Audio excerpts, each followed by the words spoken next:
काबुल नाम न कीजिए इस्लामाबाद ब नाम नहीं काबुल विश्तल कीजिए इस्लामाबाद व विश्तल कीजिए ইমারাতে ইসলামিয়া আফগানিস্তানের প্রতিরক্ষা মন্ত্রী মোল্লা মোহাম্মদ ইয়াকুব মুজাহিদ বলেছেন, আফগানিস্তানের রাজধানী কাবুলে যে কোনো হামলা হলে তার জবাব দেওয়া হবে এবং তা কোনোভাবে প্রতিক্রিয়া ছাড়া পার পাবে না। তিনি সতর্ক করে বলেন, কাবুলে অস্থিতিশীলতা সৃষ্টি হলে তার প্রভাব অবধারিতভাবেই ইসলামাবাদেও পৌঁছে যাবে।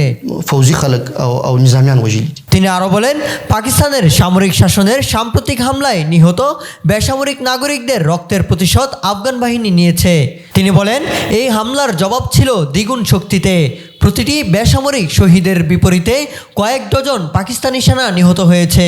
প্রতিরক্ষামন্ত্রী আরও বলেন, আফগানিস্তান যুদ্ধ চায় না, তবে যদি তাদের উপর যুদ্ধ চাপিয়ে দেওয়া হয় তাহলে দীর্ঘমেয়াদী সংঘর্ষ মোকাবেলার জন্য দেশ প্রস্তুত।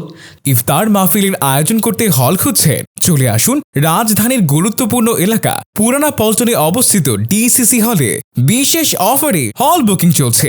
বুকিং ও তথ্যের জন্য যোগাযোগ করুন 01618552398। তিনি জোর দিয়ে বলেন, প্রয়োজনে 10 বছর বা তারও বেশি সময় ধরে চলতে পারা এমন যুদ্ধের জন্য আফগানিস্তান ভয় পায় না।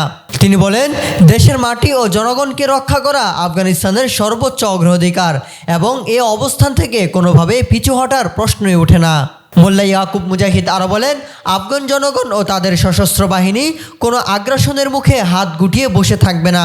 যখনই আফগানিস্তান হুমকি বা হামলার মুখে পড়বে তখনই তার জবাব হবে কঠোর ও চূড়ান্ত।